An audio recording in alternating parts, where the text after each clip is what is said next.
Card है, ration card है, हर चीज है, पर हमारा होना बोल के निकाल रहे हैं, हम माइनॉरिटी है, इस वास्ते निकाल दिए అని చెప్పి గడబడైంది. అందుకే ఏమనుకున్నామంటే మన పెద్దలు కేసీఆర్ గారి నాయకత్వంలో మరి మన రాష్ట్రంలో ఇటువంటి కథలు చేయనియద్దు వీళ్ళను. ఎందుకంటే ఇక్కడ బీజేపీ లేదు, మనలేదు. యాడుంది బీజేపీ? ఏదో ఆ పార్లమెంట్ వచ్చినప్పుడు ఏదో గాడుపు ఆగమాగం గాడుపు తప్ప, గాయగత్తర తప్ప కింద గ్రౌండ్లు ఏం లేదు. ఉత్తదే ఆ సోషల్ మీడియాలో ఎక్కువ, సొసైటీలో తక్కువ, వాళ్ళు బిల్డప్ తప్ప ఏముండదు. కానీ వాళ్ళు ఎదురు చూస్తారు, గోతికాడ నక్కలాగా ఎదురు చూస్తారు. యాడన్నా సందు దొరకపోతుందా, ఏదన్నా దొరకపోతుందా మనకు, ఇలా మెల్లగా ఫిట్టింగ్ పెట్టి ఏదో తిరిగా స్వచ్ఛగా రావాలి, సనత్ నగర్లో కూడా మెల్ల గుసాయించాలి అని ఒక ఆలోచనలో వాళ్ళు ఉన్నారు. దానికోసం ఏం చేస్తున్నారు, వాళ్ళ దగ్గర ఉండే అన్ని వ్యవస్థలను వాడుకునే ప్రయత్నం చేస్తున్నారు. మరి అది సాగనీయద్దు అంటే మనం ప్రతి బూత్ స్థాయిలో ఎవరైతే బిఎల్ఏస్గా ఉన్నారో మనం గట్టిగా పనిచేయాలి. అయితే ఇక్కడ మనం మీకు ఒక చిన్న విషయం తెలవాలి.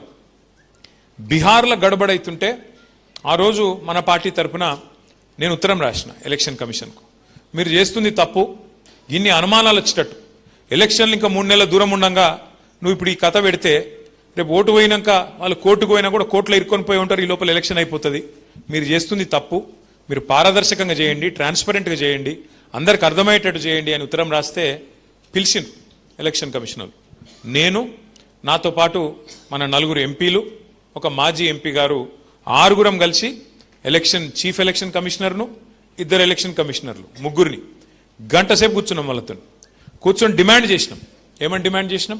ఇవాళ కూడా నేను మళ్ళా పత్రికా మాధ్యమం ద్వారా కేంద్ర ప్రభుత్వాన్ని, ఎలక్షన్ కమిషన్ మళ్ళా డిమాండ్ చేస్తా ఉన్నాం.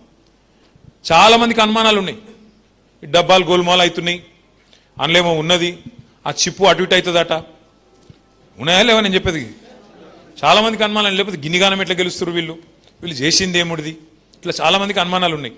అందుకే మొదటి డిమాండ్ ఏం పెట్టినాం ఆ రోజు అంటే, మేము పోయి అయ్యా పెద్ద పెద్ద దేశాలు, అమెరికా లాంటి దేశాలు, జర్మనీ లాంటి దేశాలు, వాళ్ళే ఈవీఎంలు వద్దంటుండ్రు, వాళ్ళే కొంతమంది అయితే పెట్టిర్రు మళ్ళీ తీసేసిండ్రు, మరి మన కాడ గిన్ని అనుమానాలు ఉన్నప్పుడు ఇది అంతే ఎందుకు, తీసేయండి, మళ్ళా పేపర్ బ్యాలెట్ పెట్టండి, తప్పకుండా దానివల్ల లాభం అవుతుందని చెప్పి కూడా మన పార్టీ తరఫున డిమాండ్ చేసినాం. పేపర్ బ్యాలెట్ పెట్టండి, తప్పేమున్నది, ఎందుకంటే పేపర్ అయితే మళ్ళీ దేవులాడుకోవచ్చు, ఏడగుద్దినా అంటే గిడగుద్దినా అని, కొన్ని ఖరాబ్ అయితే కావచ్చు ఓట్లు, కానీ పేపర్ అయితే పక్కా ఆధారం ఉంటుంది కాబట్టి పెట్టండి అని అడిగినాం. రెండోది ఏమడిగినామంటే, అయ్యా మీరు చేస్తున్న ఈ కార్యక్రమం, ఈ వడపోత కార్యక్రమం ఎస్ఐఆర్ అనేది అవుతున్నదో, ఇంట్లో కూడా అనుమానాలు వస్తున్నాయి మీ మీద, ఓట్లు ఉన్నోళ్ళవి కూడా తీసేస్తుర్రట, బతికినోళ్ళని చచ్చిపోయిన వాళ్ళని చూపెడుతుర్రట. కాబట్టి ఒక పని చేయండి, ప్రతి బూత్లో ప్రతి పార్టీ కార్యకర్తలు ఉంటారు, కాబట్టి మా వాళ్ళకి అవకాశం ఇవ్వండి. ప్రతి బూత్లో ఆల్ పార్టీ అంటే అన్ని పార్టీలకు అవకాశం, కాంగ్రెస్ వాళ్ళకు, బీఆర్ఎస్ వాళ్ళకు, బీజేపీ వాళ్ళకు, ఎవరుంటే వాళ్ళకి, ఇంకెవరైనా వేరే పార్టీలు ఉంటే వాళ్ళకు ఏజెంట్లు పెట్టుకొని మీరు బూత్ లెవెల్ ఆఫీసర్లు ఎవరినైతే నియమిస్తున్నారు, అంగన్వాడీ టీచర్ కావచ్చు, ఆ మెప్మా వాళ్ళు కావచ్చు, ఇంకోళ్ళు కావచ్చు, వాళ్ళతో మేము కలిసి పనిచేస్తాం. మేము కూడా మా పార్టీ తరఫున మీకు ఇస్తాం. ఏమిస్తాం? ఇగో ఫలానా మనిషి ఈయన ఉన్నాడు, నువ్వు లేడంటున్నావు, తప్పు నువ్వు చేసేది అని చెప్పి కింది స్థాయిలో బూత్ స్థాయిలోనే ఒక కమిటీ ఉంటే పకడ్బందీగా వ్యవహారం జరుగుతుందని చెప్పి మొట్టమొదలు చెప్పిందే మన పార్టీ బీఆర్ఎస్ పార్టీ, వాళ్ళకి నివేదించిందే మనం. చెప్పినాక మళ్ళీ సుప్రీంకోర్టు కూడా చెప్పింది, ఏందయ్యా మీరు గడబడి చేస్తున్నారు, బీహార్లో ఆగమాగం చేసిండ్రు, ఇగో గిన్ని రకాల ఐడెంటిటీ కార్డులు ఉన్నాయి ఈ దేశంలో. ఇప్పుడు మన దేశంలో ఎన్ని ఐడి కార్డులు ఉంటాయి ఒక మనిషికి? పాస్పోర్ట్ ఉంటుంది, ఆధార్ కార్డు ఉంటుంది, రేషన్ కార్డు ఉంటుంది, తర్వాత నీకు మన డ్రైవింగ్ లైసెన్స్ ఉంటుంది, బ్యాంక్ ఐడెంటిటీ కార్డు ఉంటుంది, పాన్ కార్డు, 12 రకాల కార్డులు ఉన్నాయి ఈ దేశంలో. సుప్రీంకోర్టు ఏం చెప్పింది? ఆ 12 ఏది ఇచ్చినా ఓకే, ఫలానాది ఉన్నది ఫలానాది లేదని గడబడి చేయొద్దు, ఆ 12 ఏది ఇచ్చినా కూడా ఆ మనిషిని మీరు ఓటు హక్కు కల్పించాలి అని చెప్పింది. చెప్పినాక ఎందుకంటే ఇప్పుడు చదువు కోసం, ఉద్యోగం కోసం వరంగల్కి నుంచి హైదరాబాద్కి వస్తాం, హైదరాబాద్కి నుంచి ఢిల్లీకి పోతాం, అవసరమైతే ఢిల్లీకి వెళ్ళి అమెరికా కూడా పోతాం. ఎందుకంటే మనిషి బతుకుదేరు కోసం కదులుతూనే ఉంటాడు. ఇప్పుడు ఇక్కడ ఉన్న వాళ్ళందరం హైదరాబాద్ని పుట్టినామా? నేను పుట్టలే హైదరాబాద్, నేను కరీంనగర్లో పుట్టినా, ఇక్కడికి వచ్చినా, చదువుకున్నా, ఇక్కడ సెటిల్ అయినా. అట్లా ఎంతోమంది ఉంటారు 7-7 వచ్చి ఇలా బతుకుదేరు కోసం, చదువు కోసం, వైద్యం కోసం, అవసరాల కోసం, పొట్ట కూటి కోసం వచ్చిన వాళ్ళు కోట్ల మంది ఉంటారు. కాబట్టి మరి అక్కడికి వెళ్ళి ఇక్కడికి వచ్చినావు కాబట్టి నీ ఓటు అక్కడ కట్ చేస్తా ఇక్కడ కట్ చేస్తా అంటే అది ఎట్లా కరెక్ట్ అవుతుంది? అందుకే జాగ్రత్తగా చేయాలి అన్న ఉద్దేశంతోన మనం మొత్తం డీటెయిల్గా చెప్పినాక ఇవాళ మీకు శ్రీనివాస్ యాదవ్ గారు చాలా చక్కగా మీకు డీటెయిల్డ్గా చెప్పినారు. ఇక్కడ ఇంపార్టెంట్ పాయింట్ ఏమిటిది అంటే, ఇప్పుడు మనం ఇది మీకు ఇచ్చినారు అందరికీ, ఇది చాలా చాలా ఇంపార్టెంట్. ఇలా ఏంటంటే శ్రీనివాస్ యాదవ్ గారు, ఎందుకంటే నేను ఇందాక గుర్తుగానే చెప్పలేదు, ప్రణాళికతో పనిచేసే మనిషి. ప్రణాళిక అంటే మంచి పకడ్బందీ స్ట్రాటజీ ఉంటుంది, ఏం చేసినా పర్ఫెక్ట్ ప్లానింగ్, వ్యూహం ఉంటుంది శ్రీనివాస్ యాదవ్ గారిది. ఏం చేసిండు ఇలా, లాస్ట్ టైం ఎస్ఐఆర్ జరిగినప్పుడు, ఎప్పుడు 2002లో ఏం ఓటర్ లిస్ట్ ఉండే ఆ ఓటర్ లిస్ట్ కూడా తెప్పించిండు. అందులో మీ డివిజన్ల మ్యాపింగు కాలం కూడా ఇచ్చిండు మీకు మొత్తం కింద. అంటే ఏమిటిది, 2002లో ఉమ్మడి ఆంధ్రప్రదేశ్ ఉండే, అప్పుడు తెలంగాణ లేదు. అప్పుడు కాన్స్టిట్యున్సీ నెంబర్ 208 సనత్ నగర్.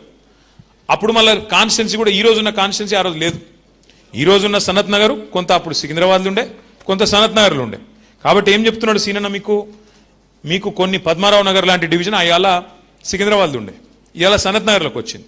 అట్లా అప్పటికి ఇప్పటికి వచ్చిన మార్పులను కూడా దృష్టిలో పెట్టుకొని 208, 209లో కొంతుండే, 208 కొంతుండే. దాన్ని ఇప్పుడు మనం పర్ఫెక్ట్గా ఆ రోజు ఓటర్ లిస్ట్ ముంగట పెట్టుకొని, ఈ మధ్యన వచ్చిన లేటెస్ట్ ఓటర్ లిస్ట్ కూడా ముంగట పెట్టుకొని ఈ కార్యక్రమాన్ని బూత్ల వారీగా, ఒక్కొక్క బూత్లో ఎన్ని ఓట్లు ఉంటాయి, 1000-1200, అంతే కదా, 1000-1200 అంటే ఎన్ని ఇళ్ళు ఉంటాయి, 1000-1200 అంటే 500 యాడ్ ఉంటాయి, పోయి ఉండే 300-350 అంతకంటే ఎక్కువ ఉండే. ఎందుకంటే హైదరాబాద్ లాంటి ప్లేస్లో మనకు ఒక్కొక్క ఇంట్లో యావరేజ్గా చెప్తున్నా నేను, ఎగ్జాక్ట్లీ 5-6 ఉంటారు హైదరాబాద్లో. లేదు కొన్ని చోట్ల 4 ఉండొచ్చు. నేను చెప్పేది యావరేజ్గా చెప్తున్నాను. ఒక దగ్గర 8 ఉండొచ్చు, ఒక దగ్గర 4 ఉండొచ్చు. కానీ 300-350 ఇండ్లు ఉంటాయి, అంతకంటే ఎక్కువ ఉండేవి. సో ఒక బూత్ ఏజెంట్ చేయాల్సిన పని ఏంటి అంటే, మీకు టైం కూడా ఉంది, ఫుర్సత్గా చేయొచ్చు, లేవు ఆగమాగం అయ్యేది కూడా ఏం లేదు. ఈ ప్రోగ్రామ్ ఎప్పుడు స్టార్ట్ అవుతుందంటే, ప్రస్తుతం ఫ్యామిలీ మ్యాపింగ్ నడుస్తున్నది, మీకు అవకాశం ఇచ్చారు. ఇప్పుడు మొన్న మీకు ఒక చిన్న ఎగ్జాంపుల్ చెప్తే మీకు అర్థమవుతుంది ఇంకా ఈజీగా. మొన్న జూబ్లీహిల్స్ ఎలక్షన్ అయింది మీ పక్కకే. మొన్న మన గోపీనాథ్ గారు చనిపోతే ఉప ఎన్నిక జరిగింది. ఉప ఎన్నికల గమ్మత్ అనే విషయం మీకు చెప్తా. పేరుకేమో 4 లక్షల ఓట్లు ఉన్నాయి. ఏది జూబ్లీహిల్స్లో ఎన్ని ఓట్లు ఉన్నాయి అయ్యా అంటే, ఎలక్షన్ కమిషన్ లిస్టు ప్రకారం 4 లక్షల ఓట్లు ఉన్నాయి. ఇక నేను శ్రీనివాస్ యాదవ్ గారు మేమేం చేసినామో వార్ రూమ్ అని పెట్టుకొని కూర్చున్నాం. కూర్చొని ఇక మేము ప్రతి డివిజన్కు, ప్రతి బూత్కు, ప్రతి బస్తీకి ఫోన్ల మీద ఫోన్లు, ఎడ తిరుగుతురుతా, మీ ఏం సంగతి, అందరిని కలిసిరా లేదా అంటే, బయటికేంచి వచ్చిన ఇన్ఛార్జీలు అందరూ మాకు చెప్పింది ఒకటే. ఇప్పుడు ఉదాహరణకు మీ పక్కకే వెంగళరావు నగర్ డివిజన్ ఉంటుంది, అమీర్పేటను అంటుకొని. ఆ వెంగళరావు నగర్ డివిజన్లో మన ఎల్బీ నగర్ ఎమ్మెల్యే సుధీర్ రెడ్డి, ఎక్స్ఎమ్మెల్యే భాస్కర్ రావు, వీళ్ళందరూ ఇన్ఛార్జ్ ఉండే. ఇక నేను సీనన్న ఫోన్ చేసి వాళ్ళకు, ఏమాయి కలిసిరా లేదా ఓటర్లు అంటే, అరే లేరు సార్ ఇక్కడ ఓటర్లు అని వాళ్ళు. అరే లేరేంది బాయ్ నాకు అర్థం కాదంటే, లేరు సార్. అరే 300 మంది దొరుకుతూనే లేరు, ఎందుకంటే పేరు ఉన్నది ఇలా ఓటర్ లిస్టులో, కానీ ఆ మనిషి లేడు సార్ అంటారు. అరే అట్లెట్లుండరు బాయ్ అంటే, లేరు. అరే ఇది ఎక్కడ కథ అని చెప్పి మేము మొత్తం ఛాన్బీన్ చేసినాం. ఛాన్బీన్ చేస్తే తేలింది ఏంటంటే, దేవులాడితే తేలింది ఏంటంటే, పేరుకు 4 లక్షల ఓట్లు, కానీ దగ్గర 1.5 లక్షల ఓట్లు అక్కడ లేనేలేవు, జాడాడనో ఉన్నారు. ఒకళ్ళు అటేటో పోయి రాజేంద్ర నగర్ పోయినరు, ఒకళ్ళు కొల్లూరు పోయినరు, ఒకళ్ళు ఇంకొకాడ పోయినరు. కిరాయి ఇల్లు అనలేదనలే మారి రేమత్ నగర్ వాడు పక్కకి ఇటు వచ్చిండు, ఎర్రగడ్డకు వచ్చిండు, ఎర్రగడ్డోడు పోయి అటు అమీర్పేట పోయిండు. బతుకుదేరు, కిరాయి ఎక్కువైందో లేకపోతే పంచాయతీ అయిందో ఏదో ఒకటి అయింది, పోయినావు, లేదా ఇల్లు ఇంకొకటి దొరికింది, పోయినావు. ఇట్లా ఏమైతుంది అంటే, ఇప్పుడు ఎస్ఐఆర్ కార్యక్రమంలో ఏమేమి చూస్తారు అంటే, మీకు 4 రకాల, ఇది చాలా ఇంపార్టెంట్, జర మనసుకి ఎక్కించుకోండి, జర్రా सुनो इसके बारे में. आपको 4 किस्म के अलग अलग काम करना होगा इसमें. एक चीज नंबर 1 ఫస్ట్ మనం చేసేది ఏంటంటే, ఎక్కడన్నా ఎవరైనా చచ్చిపోతే వాళ్ళ ఓటింగ్ అట్లనే కొనసాగుతుంటే దాన్ని డిలీట్ చేపియాలి.